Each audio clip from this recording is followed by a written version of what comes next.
Hello everyone.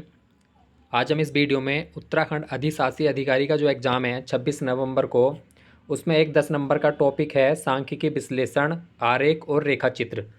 तो इस 10 number के टॉपिक को इस वीडियो में पूरा कवर किया जाएगा, इसलिए वीडियो को पूरा लास्ट तक देखें। तो इसमें हमें पढ़ेंगे सांख्यिकी आरेखों रेखा चित्रों के रूप में प्रस्तुत सूचना का निष्कर्ष निकालना, उनका निर्वचन करना और योग्यता का परीक्षण करना। तो ये पूरा टॉपिक जो आपका इसी वीडियो में पूरा कवर हो जाएगा। तो आगे हम इसको शुरू करते हैं। पूरे 10 नंबर आपको यहाँ से कवर हो जाएंगे। तो शुरू करते हैं हम। जो हमारा सांख्यिकी विश्लेषण ग्राफ वाला पूरा चैप्टर है वो इस वीडियो में कवर हो जाएगा। और हम इसमें लास्ट में जो उत्तराखंड लोक सेवा आयोग ने पिछले विगत वर्षों में जो प्रश्न पूछे हैं इस टॉपिक से, वो भी इसमें हम कवर करेंगे। तो यहाँ से आपका पूरा ये 10 नंबर का टॉपिक पूरा कवर हो जाएगा। तो शुरू करते हैं। सांख्यिकी जो है इसमें आंकड़ों के प्रति प्रस्तुतिकरण, विश्लेषण और निर्वचन पर विचार किया जाता है। तो जिसमें इसका अध्ययन किया जाता है, आंकड़ों के बारे में अध्ययन किया जाता है, उसे हम सांख्यिकी कहते हैं।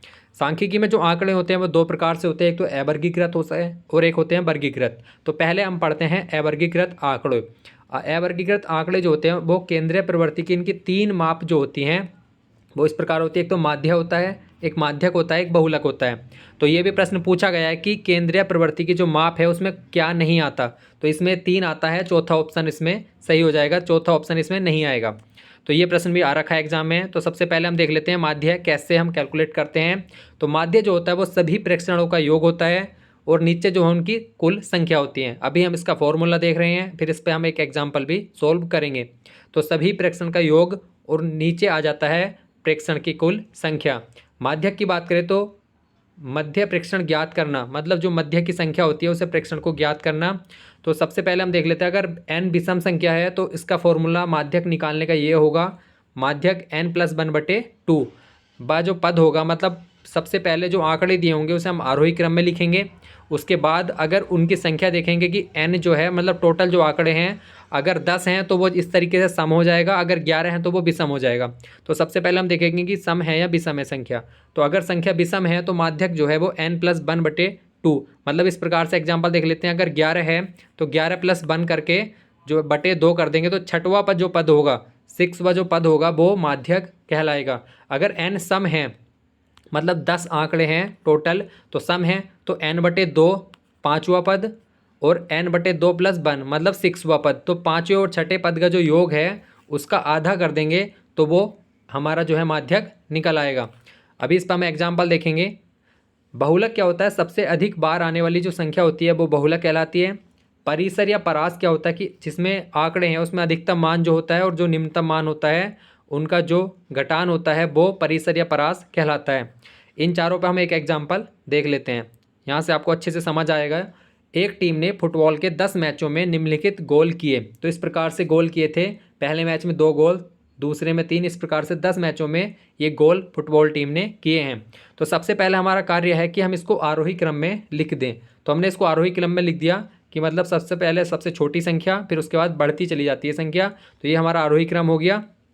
अब हम देखते हैं माध्य कैसे निकालते हैं। तो हमने बताया था माध्य में सारे प्रेक्षणों का योग ऊपर हमने कर दिया, नीचे प्रेक्षण जो है कुल संख्या कितनी है उसकी 10। तो इनको जोड़ के जो आया वो हमारा 28 आया और 10 से हमने इसको डिवाइड किया तो हमारा जो माध्य निकल का आ गया 2.8। तो यहाँ से प्रश्न एग्जाम में जरूर आते हैं। माध्यक की बात करें तो माध्यक चूँकि n सम है तो हमारी संख्या कितनी है, 10 क्या है सम है, तो n/2। 5वां पद कौन सा है, मतलब n कितना 10 है तो 10/2 5वां पद आया। तो 5वां पद हमारा आरोही क्रम में देख लेते हैं कौन सा था, 1 2 3 4 5। तो 5वां पद है हमारा 3।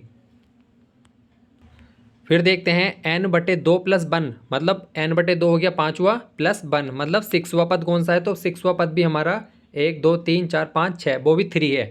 तो हमारा 5वां और छठा पद जो है वो 3 3 है। तो हमने दोनों का योग कर दिया /2। तो हमारा जो है 6/2, तो माध्य कितना आ गया हमारा 3 आ गया। इस प्रकार से ये भी देखते हैं कि बहुलक जो सबसे ज़्यादा बार संख्या आती है, तो इसमें हमारा 3 सबसे ज़्यादा बार आ रखा है, तो बहुलक जो है वो हमारा 3 हो गया। अब परिसर क्या है कि सबसे बड़ी संख्या कौन सी है, वो 5 है, सबसे छोटी संख्या 0 है। तो परिसर कितना हो गया हमारा 5 हो गया। तो ये थे हमारे अवर्गीकृत आंकड़े। अगर हम इन्हें वर्गीकृत में देखें तो वो इस प्रकार से होते हैं। वर्गीकृत आंकड़े इस प्रकार होते हैं, जैसे वहाँ तो हमें पता था कि एक एक संख्या है, अगर 65 से 85 के बाद बीच में जो है वो 4 संख्याएँ आ रही हैं, 85 से 105 में 5। तो इस प्रकार से ये वर्गीकृत आंकड़े होते हैं।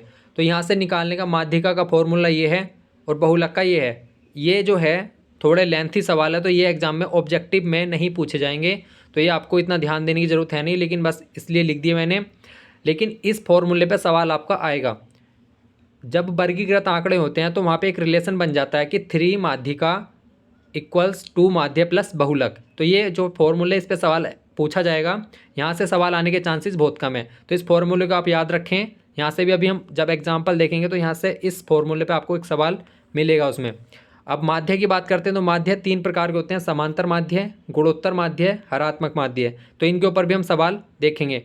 तो इसमें क्या है, इन्हें निकालने का जो फॉर्मूला है वो है समेसन x बटे n, मतलब सभी प्रेक्षणों का योग बटे उसकी संख्या, प्रेक्षणों की संख्या। गुणोत्तर माध्य कैसे निकलता है कि जितनी भी हमारे n प्रेक्षण हैं तो उनका जितनी n है संख्या, मतलब तो n ऊपर आ जाएगा यहाँ पे। जैसे अगर हमें अंडर रूट निकालना होता है तो इस 2 लिख देते हैं, अगर घन निकालना हो तो घनमूल निकालना हो तो 3 लिख देते हैं। इस प्रकार से जितनी n संख्या होगी वो यहाँ पे लिख देंगे। हरात्मक माध्य क्या है कि पदों की संख्या बटे पदों के व्युत्क्रमों का योग। तो इसमें जो है मैक्सिमम जो है इस फॉर्मूले पे 2 पदों के लिए एग्जाम में जो है प्रश्न पूछा जाता है। तो 2 पदों के लिए ये फॉर्मूले बनते हैं। तो अगर हमारा समांतर माध्य निकालना हो तो दोनों पदों का योग बटे 2, तो ये इसी फॉर्मूले पर आधारित है। जो दोनों पदों का योग हो गया ऊपर, नीचे पदों की संख्या कितनी हो गई 2। अब गुणोत्तर माध्य निकालना हो तो अंडर रूट में x बाई, और यहाँ पे चाहे आप 2 लिख सकते हो, लेकिन अंडर रूट लगा हुआ तो 2 लिखने की जरूरत है नहीं, तो x इंटू बाई। अगर यहाँ पे 3 होते तो x into by into Z हो जाता, और यहाँ पे घनमूल लगा देते तो यहाँ 3 लिख देते। इस प्रकार से ये फॉर्मूले से हम सॉल्व कर सकते हैं।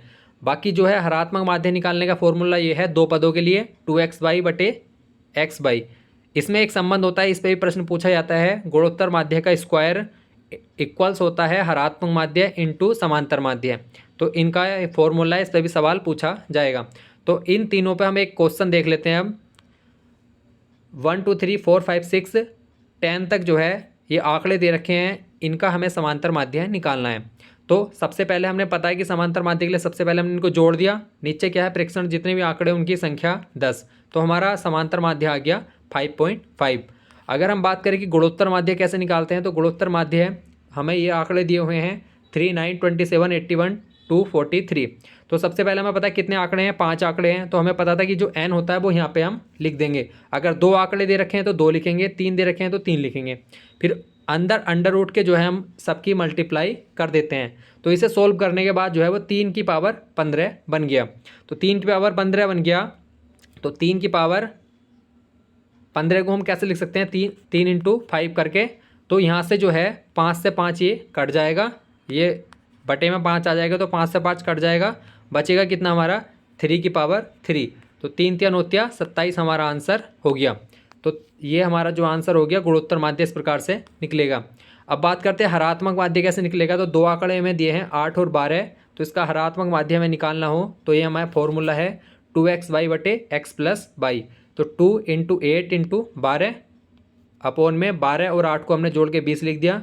2 से 20 10 बार कट गया, फिर 2 से 2 पंजे 10, 2 चौक 8, तो 12 चौक 48 हो गया, और बटे में आ गया 5, 5 नम 45 और 5 छंग 30, तो 9.6 हमारा आंसर आ गया। तो इस प्रकार से हरात्मक माध्य निकाला जाता है।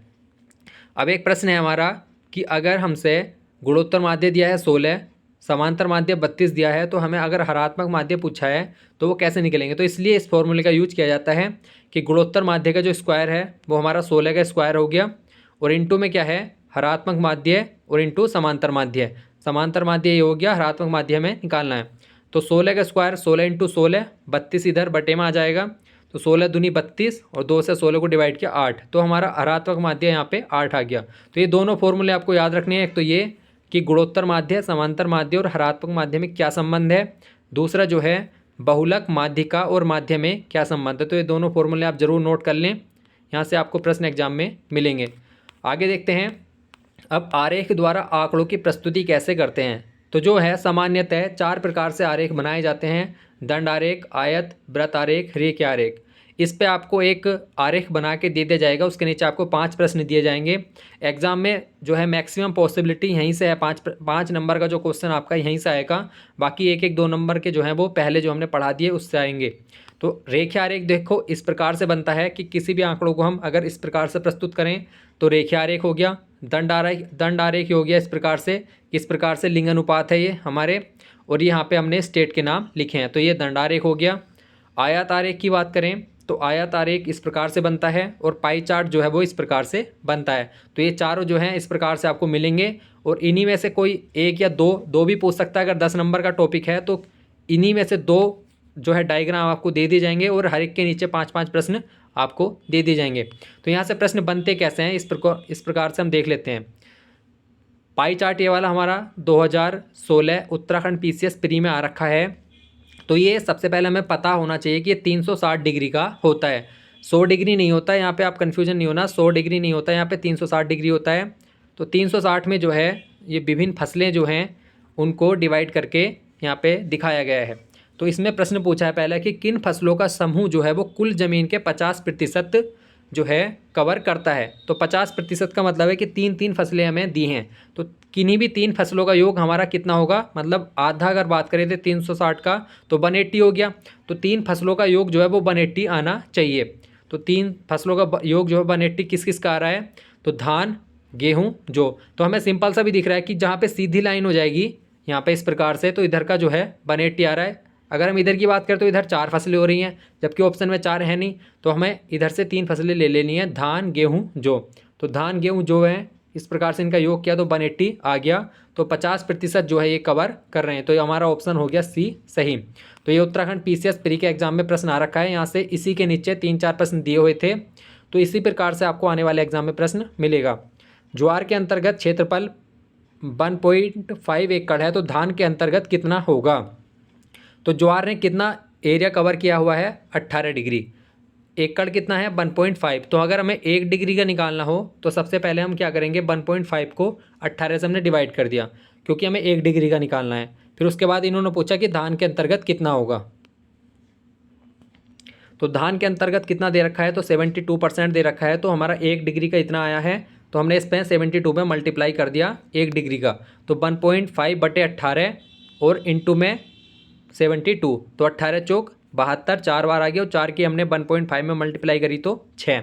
तो 6 एकड़ जो है वो धान का एरिया कवर होता है, 6 एकड़ का। गेहूँ की पैदावार जो 6 गुनी है, मतलब जो गेहूँ की पैदावार है वो जो से 6 गुनी है, तो प्रति एकड़ गेहूँ जो पैदावार का अनुपात क्या होगा। तो गेहूँ की पैदावार कितनी है, गेहूं की पैदावार बटे गेहूं का क्षेत्रफल, जौ की पैदावार बटे जौ का क्षेत्रफल। तो गेहूं की पैदावार कितनी दे रखी है, 6 गुनी, ठीक है, और जौ की कितनी है, तो 1 गुना है, क्योंकि जो गेहूं की पैदावार है वो जौ से 6 गुनी है, तो जौ की पैदावार हमने 1 गुना मान ली, तो गेहूँ की ऑलरेडी 6 हो जाएगी। और नीचे जो है वो क्षेत्रफल लिखेंगे हम, गेहूँ का क्षेत्रफल कितना है 72%, और जौ का क्षेत्रफल कितना है हमारा 36%। गेहूँ का 72 हो गया और जौ का 36 हो गया, तो हमें इसका अनुपात निकालना है। तो 36 से 72 कट गया 2 बार, और 2 से 6 कट गया 3 बार, तो 3 अनुपात हमारा आ गया। एक बार वो बता देता हूँ, 36 से 72 2 बार, और 2 से 6 कट गया 3 बार, तो 3 अनुपात हमारा एक आंसर आ गया। आगे देखते हैं, ये भी उत्तराखंड पीसीएस प्री के एग्जाम में आ रखा है 2016 में। एक प्रकाशन संस्था की 5 शाखाओं द्वारा 2 वर्षों में 2014-15 में पुस्तकों की बिक्री की गई है। तो ये 5 प्रकाशन संस्थाएं हैं, B1, B2, B3, B4, B5। इन्होंने 2014-15 में, जैसे B1 ने 68 पुस्तकें बेची और 2015 में बेची इसने 72 पुस्तकें। तो इस प्रकार जो है 5 प्रकाशनों ने इस प्रकार से पुस्तकें बेची हैं। तो यहाँ से क्या प्रश्न पूछ रखा है उन्होंने कि 5 प्रकाशनों द्वारा 2014 में औसत बिक्री कितनी है। तो 2014 में औसत बिक्री बतानी है हमें। तो औसत हमें पता है कि सारे सबको हम जोड़ देते हैं और फिर जितनी संख्या है उससे भाग कर देते हैं। तो 2014 में इतनी संख्याओं को हम इनको जोड़ देंगे, तो ये हमने जोड़ दिया, और टोटल कितनी संख्या है, तो 5 हैं। तो ये हमारा 360/5 आ गया, 72 इसका औसत आ गया, ठीक है। इस प्रकार से हमने ये ऑप्शन दे रखे थे, तो 20 का ऑप्शन सही हो गया। किस प्रकाशक का 2 वर्षों में अंतर अधिक है। तो 2 वर्षों में अंतर देख लेते हैं। 68 से 72 4 है, B1 का 87 से 73 14 हो गया, B3 का हो गया 10, और B4 का हो गया 14, और B5 का हो गया 26। तो इन्होंने पूछा कि किस प्रकाशक का 2 वर्षों में अंतर सर्वाधिक है। तो B5 का सबसे ज़्यादा अंतर है, तो ये B5 इसका आंसर हो गया। अगला है B3 शाखा की कुल बिक्री दोनों वर्षों की सभी शाखाओं की कुल बिक्री का कितना प्रतिशत है। तो इसने पूछा कि B3 जो शाखा है उसकी कुल बिक्री कितनी है, तो B3 की है 100 और 90 को हमने जोड़ दिया तो 190 आ गया। 190 जो है B3 का हो गया, जबकि बाकी जो है सबको जोड़ के B1 की दोनों साल का 140, B2 का 160, B3 का 190, B4 का दोनों साल का 140 और B5 का 130 हो गया। तो अगर हम इन सबको जोड़ लेंगे तो 760 हो गया। तो इसने पूछा है कि जो B3 है इसका वो कुल का कितने प्रतिशत है, तो हमें प्रतिशत निकालना आता ही है। 190 ऊपर लिखेंगे, 760 नीचे लिख दिया, गुणा 100, तो ये प्रतिशत निकल गया। तो यहाँ से 0 से 0 काट दिया, 19 चौक 76, 4 बार आ गया। 4 से हमने 100 को डिवाइड किया तो 25% जो है हमारा B3 का जो दोनों वर्षों का योग है वो कुल के जो कुल है हमारी बिक्री उसका कितना प्रतिशत है, 25% है। अब बात करते हैं, एक प्रश्न ये है कि हवा में 20% ऑक्सीजन पाई चार्ट में होगा। तो 20% ऑक्सीजन है तो 20% कितना है, वो 100 का दे रखा है, लेकिन हमारा पाई चार्ट वो बनता है वो 360 का। तो 20/100, पहले तो 100% है, टोटल प्रतिशत 100 ही होता है, तो 20 हम 100 लिखेंगे। फिर उसको हमने 360 में करना है, तो 20/100 5 आ गया, और 5 से 360 को करा तो 72%। अगर हम 20% ऑक्सीजन को पाई चार्ट में दिखाएंगे तो वो हमारा 72% शो करेगा, क्योंकि हम उसे 360 में कर देते हैं। विज्ञान कला वाणिज्य क्रम से 30 60 50 हो तो पाई चार्ट में विज्ञान कितना होगा। तो एक हम पाई चार्ट बना लेते हैं। पाई चार्ट ये हो गया हमारा, तो 30 70 और 50 इस प्रकार से हमने ये वाला हो गया। तो कुल कितना है हमारा, सब कुछ को डिवाइड कर लिया हमने, 30 70 50, तो टोटल हो गया हमारा 150। ठीक है, और इसमें पूछा कि विज्ञान का पाई चार्ट में कितने % बैठेगा। तो विज्ञान का हम पहले देख लेते हैं। तो 30 हमारा विज्ञान का कितना है, 30 है, और टोटल कितना है वो 150 है। तो 30/150 हमें इसको पाई में करना है, क्योंकि हमने यहाँ भी पाई में करा तो 360 से मल्टीप्लाई करा था, यहाँ भी हम 360 से मल्टीप्लाई करेंगे। तो 30 पंजे 150 और 5 से 360 को डिवाइड किया तो 72 आ गया। तो 72 हम पाई चार्ट में अगर दिखाएंगे तो इस प्रकार से 72% हमारा साइंस का हो गया। तो ये प्रश्न इस प्रकार के पूछे जाते हैं। अब देख लेते हैं कि इस प्रश्न को आप सोल्व करना इस प्रकार से। देखो प्रश्न आते हैं, ये भी बैंक पीओ के एग्जाम में आ रखा है, लेकिन इस प्रकार से आपको उत्तराखंड लोक सेवा आयोग के एग्जाम में प्रश्न मिलेंगे। तो ये 2 प्रश्न मैंने वहाँ से लिए। तो इस प्रकार से आपको जैसे ये पाई चार्ट दे रखा है और इसके नीचे इन्होंने 5 प्रश्न पूछ रखे हैं। तो ये इसी प्रकार से होंगे, जैसे 1998 में ए प्रकार के कर्मचारियों की संख्या 1997 में उसी प्रकार के कर्मचारियों की संख्या का लगभग कितने प्रतिशत है। तो 1998 में ए के कर्मचारी कितने हैं, 22% हैं, जबकि 1997 में उसी प्रकार के कर्मचारी कितने हैं, वो 20% हैं। तो इस प्रकार पहले तो हम इसको देखेंगे कि कुल कर्मचारी कितना है, 48,640 है। तो यहाँ से हम ए के 22% निकाल लेंगे। तो 48,640 का 22% निकाल लिया। यहाँ से हम क्या करेंगे, 42,980 का 20% निकाल लेंगे। तो फिर इन्होंने पूछा है कि 1998 में, तो जो आएगा हमारा आंसर यहाँ से और जो आएगा यहाँ से, तो ए वाले में से इसको 1998 वाले में से 1997 को हम घटा देंगे तो हमारा आंसर यहाँ पे निकल जाएगा। तो इसी प्रकार से सारे प्रश्न आप यहाँ पे कर सकते हैं। इस प्रकार से एग्जाम में पूछे जाएंगे कि एक पाई चार्ट दे दिया, उसके नीचे 5 प्रश्न दे दिए। ये हमारा आयत चित्र हो गया। तो इस प्रकार से भी प्रश्न आ सकता है, जैसे 1992 तथा 1995 में बिक्री मात्रा में कितने लाख टन का अंतर था। तो 1992 में बिक्री देख लेते हैं। पहले तो ये देख लेते हैं उत्पादन किससे रिप्रेजेंट हो रखा है, जो खाली वाला होल है, खाली वाला जो आयत है उस प्रकार से, और बिक्री वाला जो है जो डार्क है। तो सबसे इन्होंने क्या पूछा है कि बिक्री मात्रा में पूछा है कि 1992 में कितनी बिक्री हुई है, तो 10 हुई है। 1995 में कितनी बिक्री हुई है, तो वो 9 हुई है। तो 10 में से 9 गया, इन्होंने अंतर पूछा है, तो कितना आ गया हमारा 1। सिंपल सा आंसर है, 1 आ गया। अब 1991 और 92 की कुल बिक्री 1994 की बिक्री का लगभग कितने प्रतिशत है। तो 1991 में कितनी बिक्री हुई है, 7। 1992 में हुई है 10, तो 10 और 7 कितने हो गए, 17। अब 94 में हुई है 12, तो 1994 की बिक्री का लगभग कितने प्रतिशत है, तो 17 जो है वो 12 का कितने प्रतिशत है। तो यहाँ पे हम निकाल लेंगे कि 17/12 इंटू 100। तो यहाँ से हमने डिवाइड करा, 50 आ गया, 2 छक्का 12, और 17 पंजे 85, 850/6। तो यहाँ से हमने इसको भाग की, तो 6 एकन 6 और 6 दूनी 12 और 6 पंजे 30।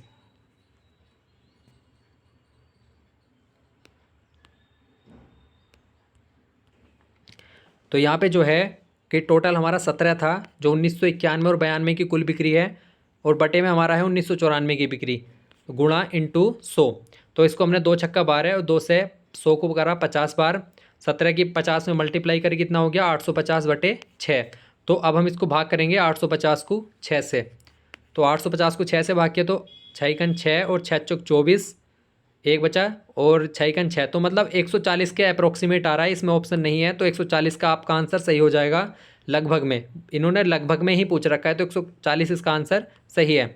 1993 से 1994 में उत्पादन में कितने प्रतिशत की वृद्धि हुई है? तो 1993 में कितना है, 1993 में उत्पादन है 11, 1994 में है 16। तो इन्होंने प्रतिशत में पूछा है, तो 11 ऊपर रखेंगे हम बटे 16 गुणा 100, इसको सोल्व कर लेंगे तो हमारा आंसर आ जाएगा।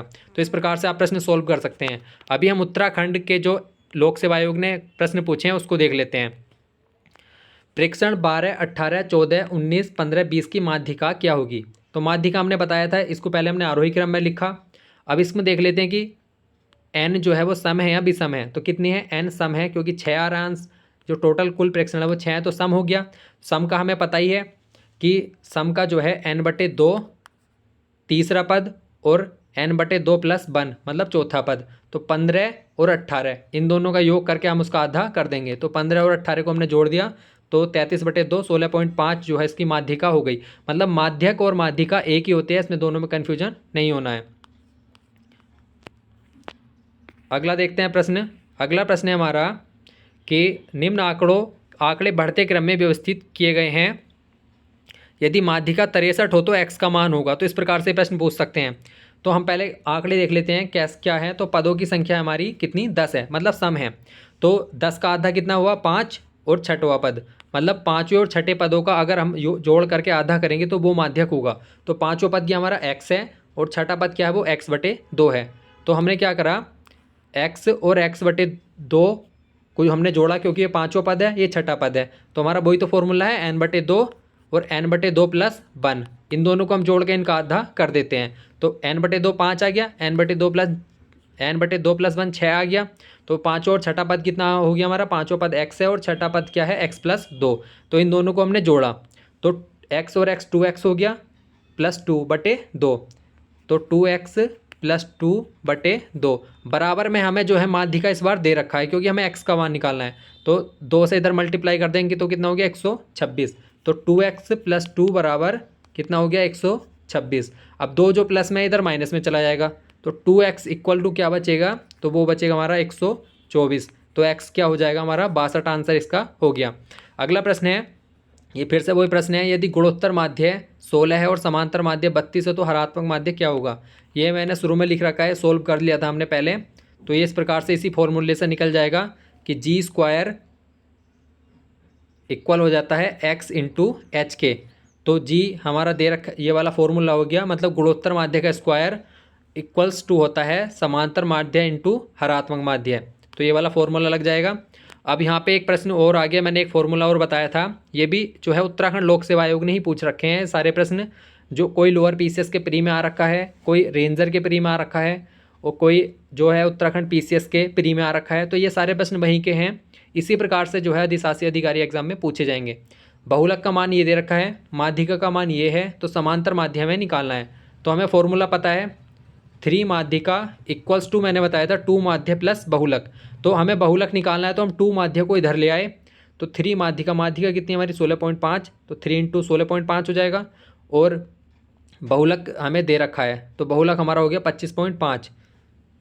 2 माध्य हम इधर गलत लेके आए, इन्होंने गलत लिख रखा है इनके अकॉर्डिंग ही, क्योंकि हमारा जब बहुलक दे रखा है तो हम बहुलक इधर लेके आएंगे। तो 49.5 आ गया, जब हमने 3 की 16.5 में मल्टीप्लाई करी, 25.5 जो हम इसमें से घटा देंगे तो आएगा हमारा 24।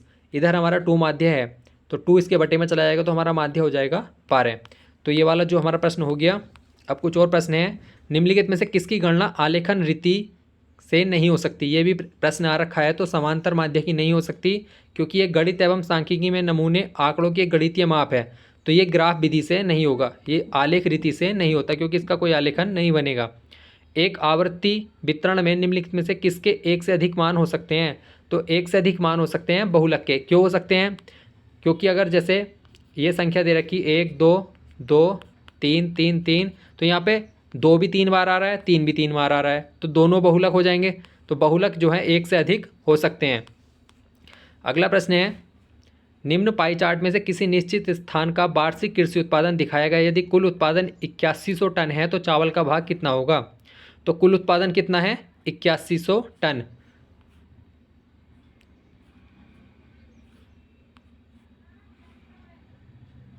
तो पहले तो हम देख लेते हैं कि इसमें पूछा है इन्होंने कि चावल का जो है वो कितने प्रतिशत है।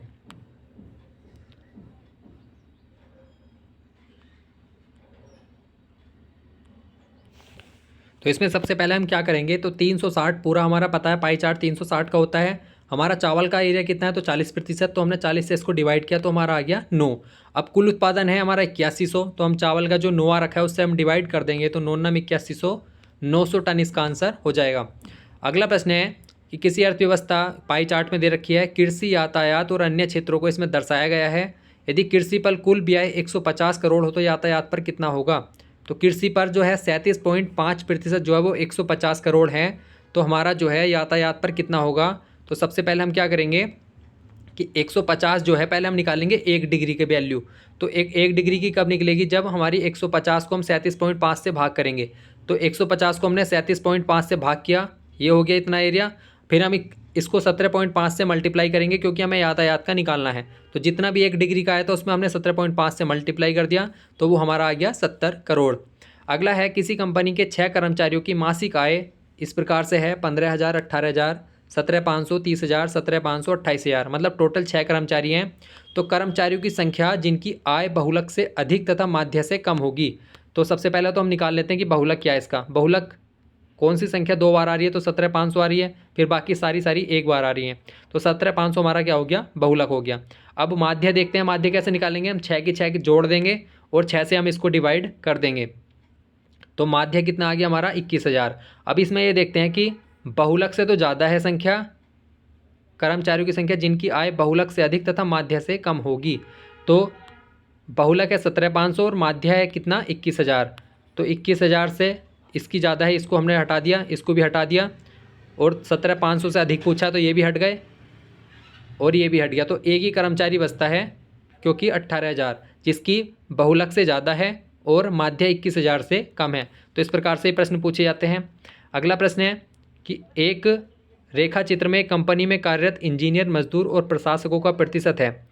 प्रशासक हो गए ये वाले 12.5, इंजीनियर हो गए ये वाले 17.5 और मजदूर हैं 50%। तो इसमें पूछा है कि प्रश्न अनुसार इंजीनियरों की संख्या 75 है, तो इंजीनियर कितने हैं इसमें 75, तो 37.5 जो है इसकी संख्या बैठ रही है 75। तो इसमें पूछा है कि किसकी संख्या निकालनी है, तो मजदूरों की निकालनी है। तो पहले हम 1 डिग्री की वैल्यू निकाल लेंगे। 1 डिग्री की निकालेंगे तो सबसे पहले हम क्या करेंगे, इन्होंने इंजीनियर की संख्या 75 दे रखी है, तो हम 75 को भाग करेंगे 37.5 से, तो हमारी 1 डिग्री वैल्यू आ जाएगी। 37.5 से 75 को हमने डिवाइड किया 2, तो मतलब 1 डिग्री की वैल्यू कितनी है, वो 2 है। तो इन्होंने पूछा है कि मजदूरों की संख्या, तो मजदूरी की कितनी डिग्री है, 50 डिग्री। तो हमें पता है कि 1 डिग्री की वैल्यू 2 आ रही है, तो 50 डिग्री कितनी हो जाएगी, 100 हो जाएगी। तो इसका आंसर हमारा हो गया ए। तो इस प्रकार से सांख्यिकी विश्लेषण ग्राफ से जो निर्वचन हम आंकड़ों से जो है रिजल्ट निकालते हैं वो इस प्रकार से निकालते हैं। इस टॉपिक से जिस प्रकार से भी लोक सेवा आयोग ने प्रश्न पिछले विगत एग्जामों में पूछे हुए हैं वो भी इसमें सारे कवर अप किए हैं, और जो फॉर्मूले मैंने 2-4 बताए हैं उनको भी आप अच्छे से देखें, और ये जो सवाल हैं इसको एक बार अपनी कॉपी पे ज़रूर प्रैक्टिस करें, तो आपकी बहुत अच्छी तैयारी हो जाएगी और आपके 10 नंबर यहाँ से कवर हो जाएंगे। तो ये थी आज हमारी जो है सांख्यिकी विश्लेषण की एक वीडियो जिसमें पूरा चैप्टर को अच्छे से कवर किया गया है। 26 नवंबर को अधिशासी अधिकारी एग्जाम में बहुत ज़्यादा इंपॉर्टेंट है, तो इसकी एक बार प्रैक्टिस जरूर करें। धन्यवाद।